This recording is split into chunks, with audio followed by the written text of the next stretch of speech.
State bank of India నుంచి ప్రభుత్వానికి సంబంధించిన అన్ని లావాదేవీలను ఉపసంహరించుకునే యోచనలో ఉన్న తెలంగాణ సర్కార్ ఈ దిశగా కసరత్తు ముమ్మరం చేసినట్లు తెలుస్తా ఉంది.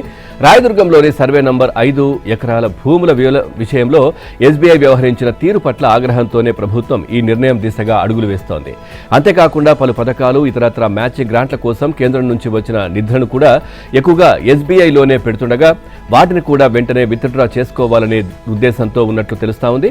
మరోవైపు ప్రభుత్వ పరిధిలోని పలు కార్పొరేషన్లు అవుట్సోర్సింగ్ ఏజెన్సీలకు సంబంధించిన 100 కోట్ల రూపాయల ఫిక్స్డ్ డిపాజిట్లు ఎస్బీఐలో ఉన్నట్లు సర్కార్ సేకరించిన ప్రాథమిక వివరాల్లో తేలిందని, వాటిని కూడా వడ్డీతో సహా బ్యాంకు నుంచి విత్డ్రా చేసుకోవాలని భావిస్తున్నట్లు సమాచారం. దీంతో పాటు ప్రభుత్వంలో ఎస్బీఐకి ఉన్న లీడ్ బ్యాంక్ హోదాను పక్కన పెట్టే అంశంపై సమాలోచనలు చేస్తున్నట్లు అధికార వర్గాలు చెప్తా ఉన్నాయి. ఈ అంశాలన్నిటిపై ఇవాళ రేపో తుది నిర్ణయం తీసుకునే అవకాశం ఉందని చెబుతున్నారు. ఇక నిన్న ఢిల్లీ పర్యటనకు వెళ్లిన ముఖ్యమంత్రి రేవంత్ రెడ్డి రాయదుర్గంలోని 5 ఎకరాల భూముల విషయంలో ఎస్బీఐ వ్యవహరించిన తీరును ప్రధాని మోదీకి, కేంద్ర ఆర్థిక మంత్రి నిర్మలా సీతారామన్కు, ఆర్బీఐ గవర్నర్ మల్హోత్రాకు వివరించే అవకాశం ఉందని తెలుస్తా ఉంది. ఇక రాష్ట్ర ప్రభుత్వం నిత్యం తన లావాదేవీలను ఎక్కువగా ఎస్బీఐ నుంచే నిర్వహిస్తోంది. రాష్ట్ర స్థాయి నుంచి మండల స్థాయి వరకు ఉన్న ప్రభుత్వ కార్యాలయాలన్నీ ఈ బ్యాంకుతోనే తమ లావాదేవీలు కొనసాగిస్తున్నాయి. మరోవైపు ఉద్యోగుల జీతాలు, పింఛన్లు, రిటైర్మెంట్ బెనిఫిట్స్, ఫిక్స్డ్ డిపాజిట్లు, కార్పొరేషన్లు, అవుట్సోర్సింగ్ ఏజెన్సీలు సహా ఇతరత్ర లావాదేవీలు కూడా ఈ బ్యాంకు నుంచే జరుగుతున్నాయి. దీంతో ప్రతిరోజు నెలవారీగా చూస్తే వేల కోట్లలో ప్రభుత్వ ఎస్బీఐతో లావాదేవీలు జరుపుతోంది.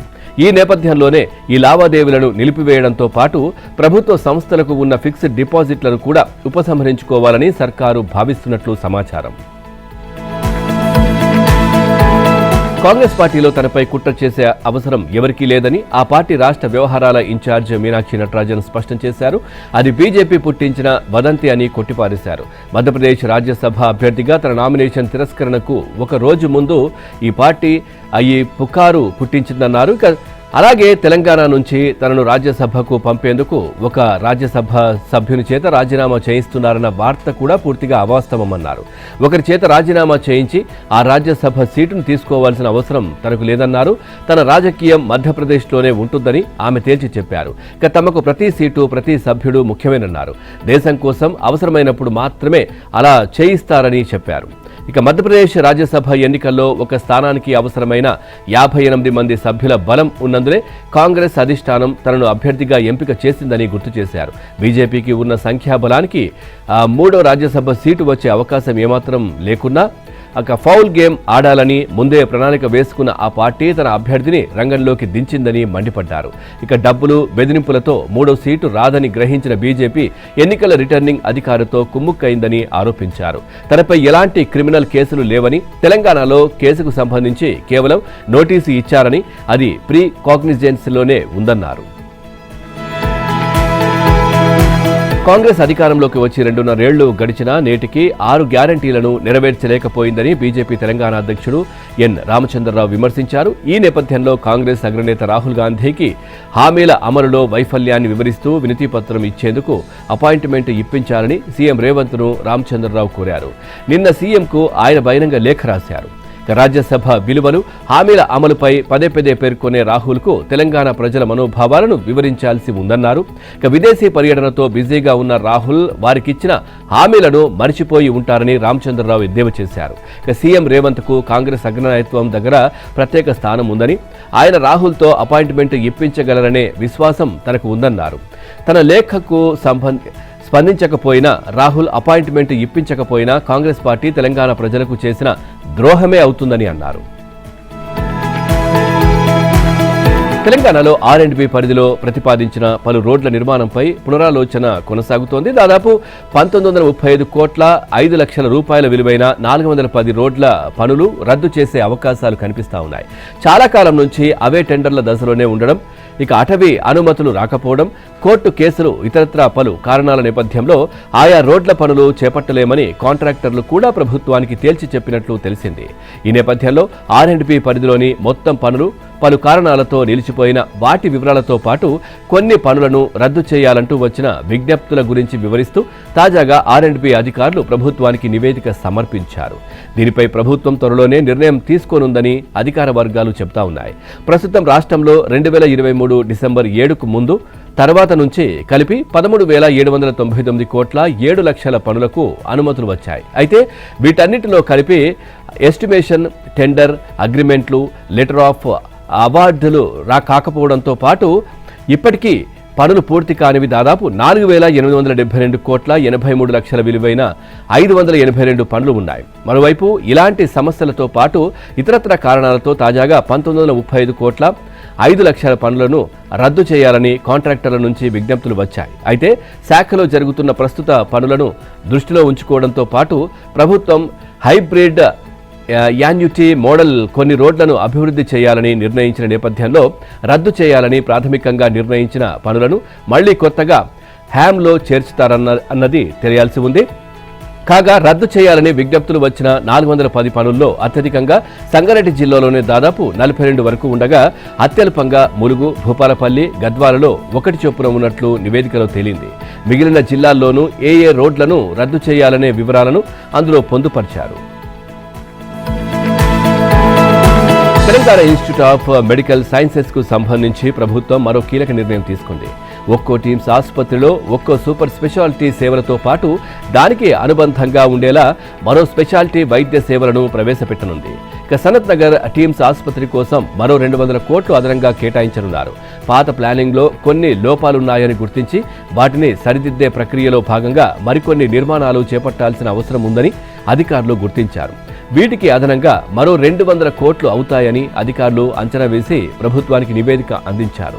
ప్రస్తుతం నగరంలో ప్రభుత్వం 3 టీమ్స్ ఆసుపత్రులను నిర్మిస్తోంది. సనత్ నగర్ టీమ్స్ ను సుమారు 882 కోట్లతో 22.6 ఎకరాల విస్తీర్ణంలో 111.68 లక్షల చదరపు అడుగుల్లో కడుతున్నారు. సనత్ నగర్ టీమ్స్ లో అదనపు సౌకర్యాల కోసం మరో 200 కోట్లు ఖర్చు చేయనున్నారు. ఇక ఇందులో 700 నుంచి 1000 కార్ పార్కింగ్ చేసేలా multi level parking, PG hostel, canteen, సుమారు 100కు పైగా టాయిలెట్స్ నిర్మించబోతున్నారు.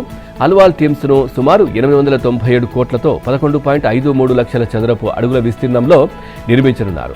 ఇక ఇక్కడ ట్రామా కేర్, న్యూరాలజీ, న్యూరోస్పైస్కు అనుబంధంగా స్పెషాలిటీ వైద్య సేవలను ఏర్పాటు చేయాలని సర్కారు భావిస్తోంది.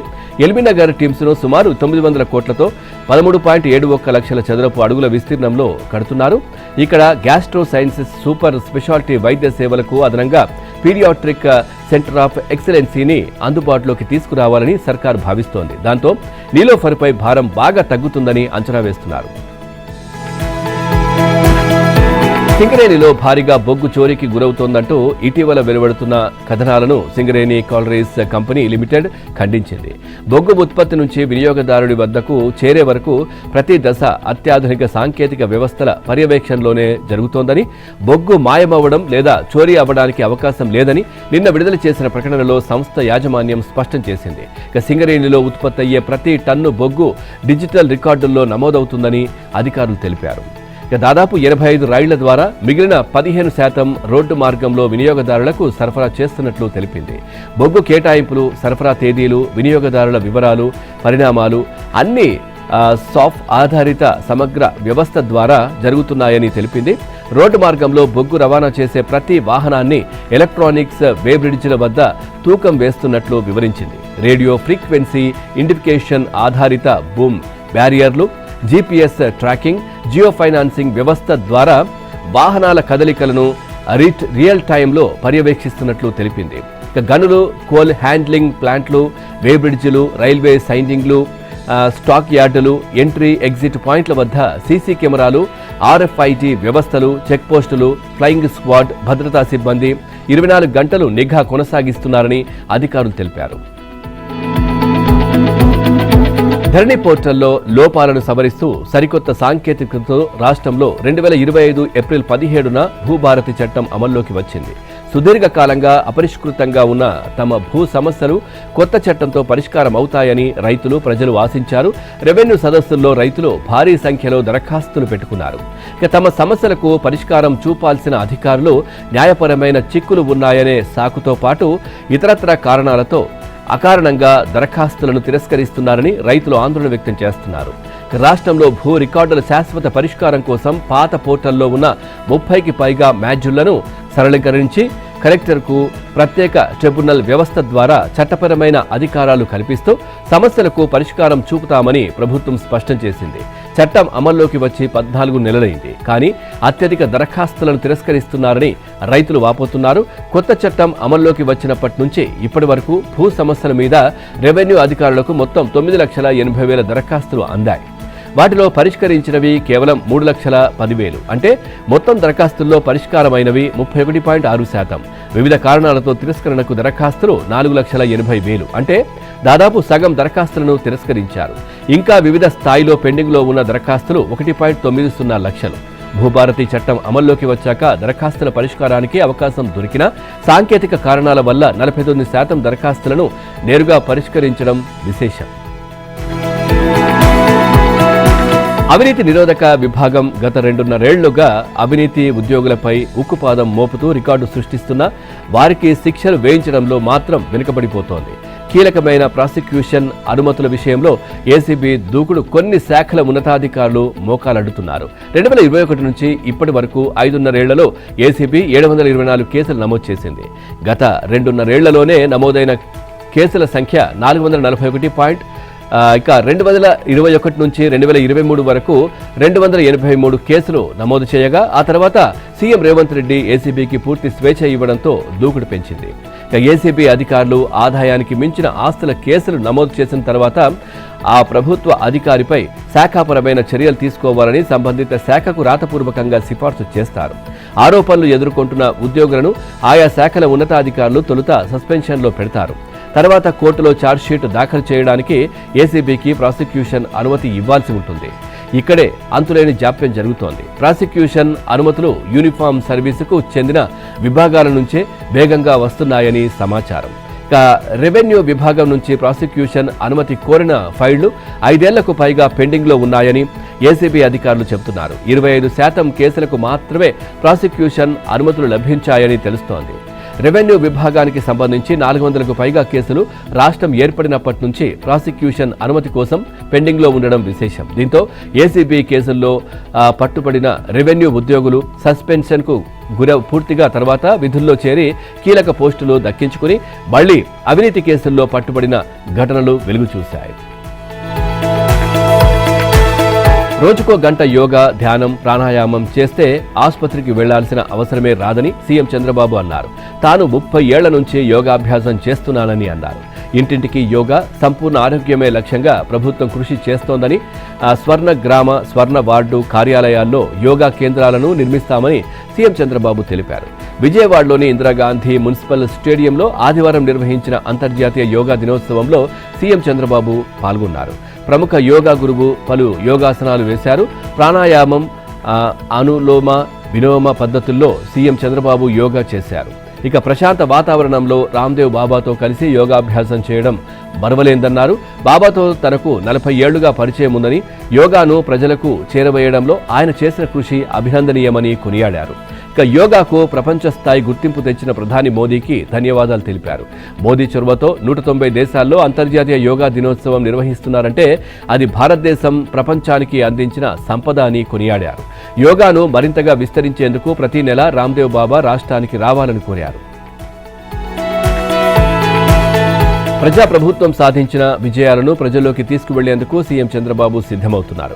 కూటమి ప్రభుత్వ 2 ఏళ్ల పాలనపై ప్రోగ్రెస్ రిపోర్ట్ 2024-26 పేరుతో నివేదికలు విడుదల చేయాలని మంత్రులు, అధికారులను ఆదేశించారు.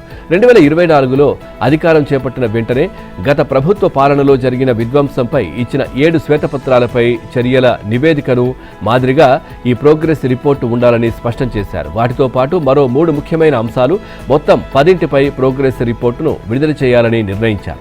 దీనిపై మంత్రులు, అధికారులతో క్యాంపు కార్యాలయంలో నిన్న ముఖ్యమంత్రి సమీక్షించారు. 2 ఏళ్ల క్రితం రాష్ట్ర ఆర్థిక పరిస్థితి, పోలవరం ప్రాజెక్టు, రాజధాని అమరావతి, విద్యుత్ రంగం, శాంతి భద్రతలు, మైనింగ్, ఎక్సైజ్ రంగాలపై ముఖ్యమంత్రి శ్వేతపత్రం విడుదల చేశారు. గత ప్రభుత్వంలో ధ్వంసమైన రాష్ట్రాన్ని 2 ఏళ్లలో వికాసం వైపు ఎలా తీసుకువెళ్లింది, రాష్ట్రం అన్ని రంగాల్లో ఎంతలా పురోగతి సాధించింది లాంటి అంశాలను తాజా ప్రోగ్రెస్ రిపోర్టులో పొందుపరచాలని సూచించారు. ఇక తెచ్చిన సంస్కరణలు ప్రజలకు చేయాల్సిన అవసరం ఉందన్నారు. ఇక ప్రభుత్వాన్ని ఎలా గాడిలో పెట్టామో చెప్పడంతో పాటు ఫేక్ న్యూస్కు చెక్ పెట్టడమే ప్రోగ్రెస్ రిపోర్టుల ఉద్దేశమన్నారు. వైసీపీని కాపులు నమ్ముతారా? వారికి అండగా ఉంటామని చెబితే విశ్వసిస్తారా? వైసీపీలో కాపు నేతల్లోనే తలెత్తుతున్న ప్రశ్నలివి. ఇక కాపులను పవన్ కళ్యాణ్కు వ్యతిరేకంగా రెచ్చగొట్టాలని, వారి ఓట్లను చీల్చాలనే ప్రణాళికలో భాగంగా నిన్న ఏర్పాటు చేసిన తొలి సమావేశంలో ఇలాంటి అనేక సందేహాలు తలెత్తాయి. తాము ఏ ఎజెండాతో వెళితే నాడు కాపులకు జగన్ చేసిన అన్యాయాలన్నీ చర్చకు వస్తాయని, అప్పుడు అసలుకే మోసం వస్తుందని పలువురు కాపు నేతల్లో ఆందోళన వ్యక్తమవుతోంది. ఎందుకంటే నాడు కాపు రిజర్వేషన్లు జగన్ రద్దు చేశారు. పవన్ కళ్యాణ్పై అదే పనిగా విరుచుకుపడ్డారు. కాపు కార్పొరేషన్ను నిర్వీర్యం చేశారు. ఒక రకంగా చెప్పాలంటే మీ ఓట్లు మాకు అక్కర్లేదు అనేలా వ్యవహరించారు. ఇప్పుడేమో కాపుల ఓట్లు చీల్చండి అంటూ వైసీపీలోని ఆ సామాజిక వర్గ నేతలకు దిశానిర్దేశం చేశారు. ఇందులో భాగంగా ఆ పార్టీ ఎమ్మెల్సీతో తోట త్రిమూర్తులు నేతృత్వంలో నిన్న డాక్టర్ బిఆర్ అంబేద్కర్ కోనసీమ జిల్లా రామచంద్రాపురం నియోజకవర్గంలోని వెంకటాయపాలెంలో ప్రత్యేక సమావేశం నిర్వహించారు. విశ్వసనీయ సమాచారం ప్రకారం కాపు సామాజిక వర్గాన్ని వైసీపీకి మళ్లీ చేరువ చేసి జగన్ అధికారంలోకి రావాలంటే ఏం చేయాలని సీనియర్లు అడిగారు. కూటమి ప్రభుత్వం ఈ 2 ఏళ్లలో కాపులకు అన్యాయం చేసిందని, పవన్ కళ్యాణ్ డిప్యూటీ సీఎంగా ఉన్నప్పటికీ ఆ వర్గానికి మేలు జరగలేదని, తమ సామాజిక వర్గంలోకి బలంగా వెళ్లేలా చూడాలని సూచించారు. ఇక కూటమి వైపు ఉన్న కాపు ఓటు బ్యాంకు దెబ్బతీసేలా చూడాలన్నారు. అయితే జగన్ అధికారంలో ఉండగా కాపులకు అన్యాయం చేసి ఇప్పుడు మళ్లీ వారికి దగ్గరవ్వడం కుదురుతుందా అన్నదే అసలు ప్రశ్న. అయితే ఈ దిశగా చర్చ జరగకుండా సీనియర్లు ముందే కట్టడి చేశారు. కొందరు తమ నియోజకవర్గంలో ఇబ్బందులు ప్రస్తావించే ప్రయత్నం చేయగా అవేవి మాట్లాడొద్దు, కాపు సామాజిక వర్గాన్ని వైసీపీ వైపు తిప్పడం గురించే చర్చిద్దామని తేల్చి చెప్పారు. విజయవాడలో సంచలనం సృష్టించిన గాదే సాయికృష్ణ అదృశ్యం కేసు దర్యాప్తునకు ఏపీ ప్రభుత్వం ప్రత్యేక దర్యాప్తు బృందాన్ని ఏర్పాటు చేసింది. ఐజీ ర్యాంక్ అధికారి ఎం రవిప్రకాష్ నేతృత్వంలో వహించనున్న సిట్లో పశ్చిమ గోదావరి జిల్లా ఎస్పీ ఆదాన్ నయీం అస్మి, అల్లూరి సీతారామరాజు జిల్లా ఎస్పీ అమిత్ బర్దార్, బాపట్ల అదనపు ఎస్పీ సుధాకర్ లోసారి సభ్యులుగా ఉన్నారు. ఇక నిన్న హోంశాఖ ఉత్తర్వు జారీ చేసింది. అక్రమ నిర్బంధం, కస్టడీ హింస, హత్య, ఆధారాలు మాయం ఆరోపణలతో కొన్ని రోజులుగా సాయికృష్ణ కేసు సంచలనంగా మారింది.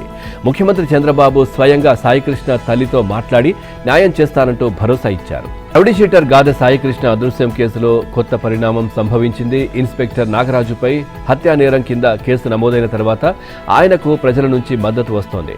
సామాజిక మాధ్యమాల్లోనూ యువత మద్దతుగా నిలుస్తున్నారు. నాగరాజును అరెస్టు చేస్తారన్న ప్రచారం జరగడంతో కృష్ణలంక, రాణిగారి తోట, బాలాజీనగర్ ప్రాంతాలకు చెందిన మహిళలు, యువకులు అజిత్ సింగ్ నగర్లో ఉన్న ఆయన ఇంటి దగ్గరకు భారీగా చేరుకున్నారు. ఇన్స్పెక్టర్ నాగరాజును అరెస్టు చేయవద్దంటూ నినాదాలు చేశారు. నాగరాజు కృష్ణలంక ఇన్స్పెక్టర్గా చేరాకే మహిళలు, అమ్మాయిలు ప్రశాంతంగా నిద్రపోతున్నారని అన్నారు. నేరగాళ్ల విషయంలో కఠినంగా ఉన్న ఇన్స్పెక్టర్ నాగరాజుపై చర్యలు తీసుకుంటే ఉద్యమిస్తామని హెచ్చరించారు. సామాజిక మాధ్యమాల్లోనూ ఇన్స్పెక్టర్ నాగరాజుకు యువత నుంచి మద్దతు పెరుగుతోంది. ఆయనకు అండగా సామాజిక ఉద్యమాన్ని నిర్మిద్దామని పలువురు కామెంట్లు చేస్తున్నారు. ఏపీ ప్రభుత్వం ప్రతిష్టాత్మకంగా చేపట్టిన రైతన్న మీకోసం కార్యక్రమం ఇవాటి నుంచి ప్రారంభం కానుంది.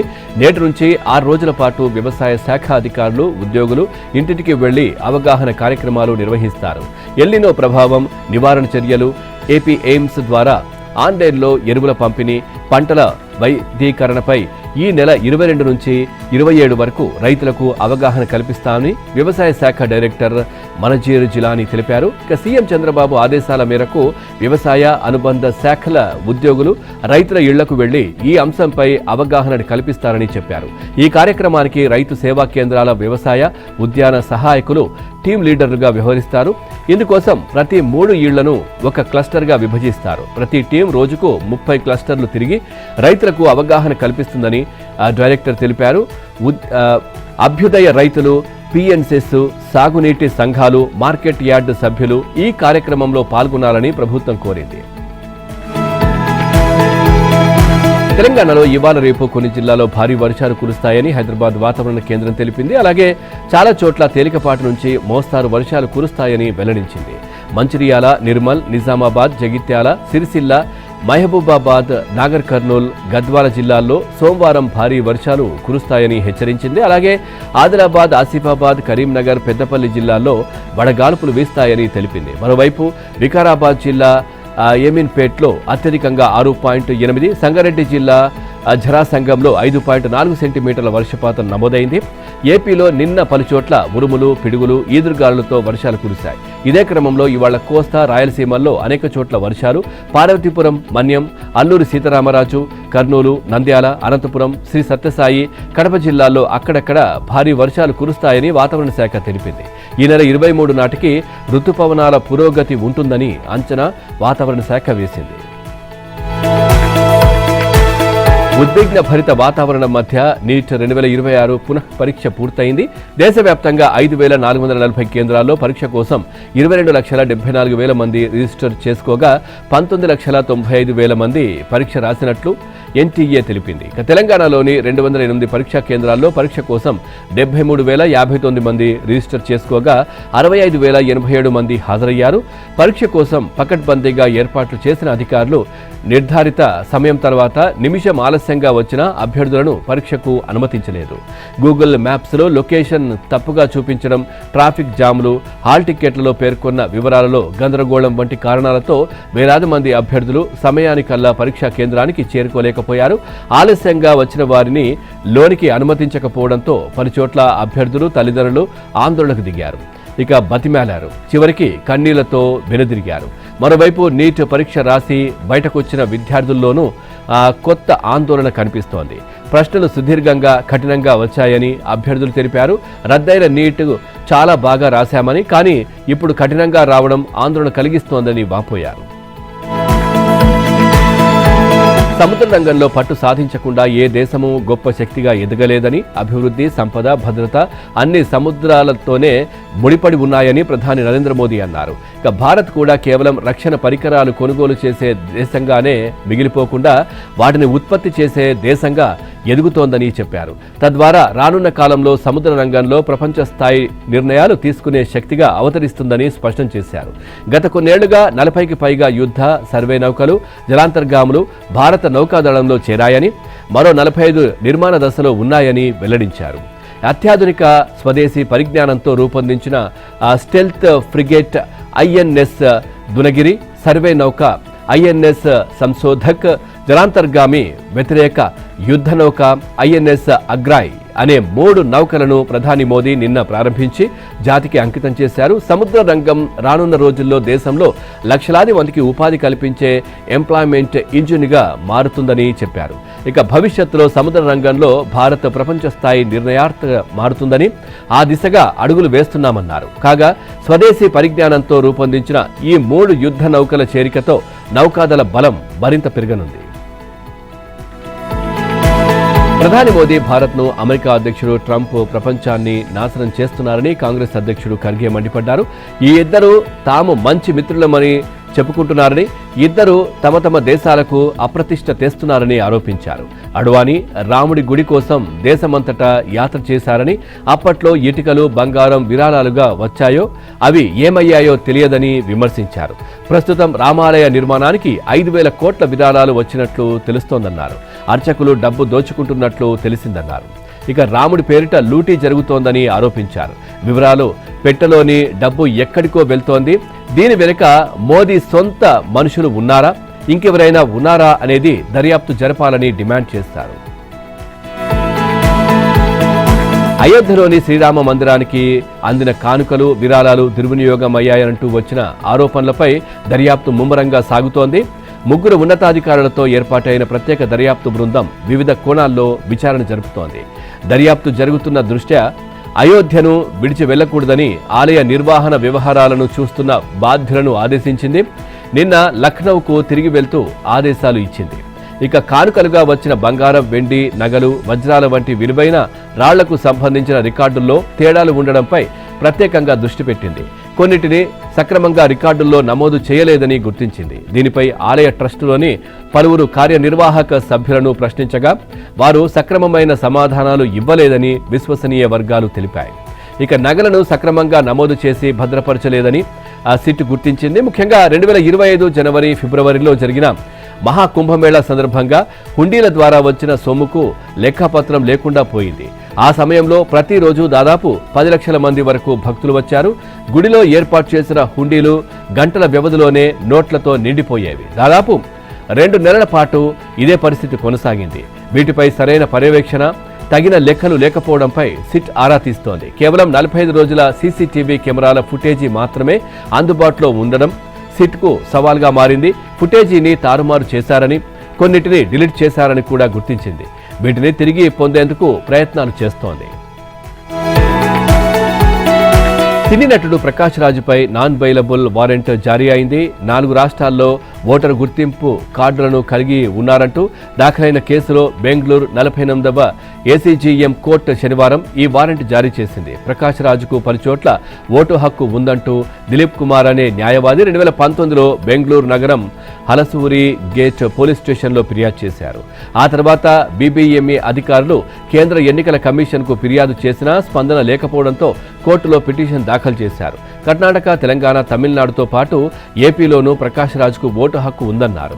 ఈ కేసులో ప్రకాష్ రాజ్ విచారణకు వరుసగా హాజరు కాకపోవడంతో కోర్టు నాన్ బెయిలబుల్ వారెంట్ జారీ చేసింది. ప్రపంచ కప్లో 2 వరుస విజయాలతో జోరు మీదున్న భారత్కు దక్షిణాఫ్రికా బ్రేక్లేసింది. మరీజ్ అనే కప్ ఆల్రౌండర్ షోతో అదరగొట్టిన వేళ ఆదివారం జరిగిన గ్రూప్ ఏ మ్యాచ్లో 6 వికెట్లతో హర్మన్ ప్రీత్ సేనను సఫారీలు ఓడించారు. తొలుత భారత్ 20 ఓవర్లలో 7 వికెట్లు కోల్పోయింది. 158 స్కోర్ సాధించింది. షాఫాలి వర్మ, దీప్తి శర్మ, హర్మన్ ప్రీత్ పర్లేదనిపించారు. కాప్, షబ్నిమ్ చెరో 2 వికెట్లు పడగొట్టారు. ఇక ఛేదనలో దక్షిణాఫ్రికా 19.1 ఓవర్లలో 4 వికెట్లు కోల్పోయి 160 స్కోర్ చేసి నెగ్గింది. బ్రిడ్స్ సత్తా చాటింది. శ్రీచరణి 3 వికెట్లు కైవసం చేసుకుంది. కాప్ ప్లేయర్ ఆఫ్ ద మ్యాచ్గా నిలిచింది.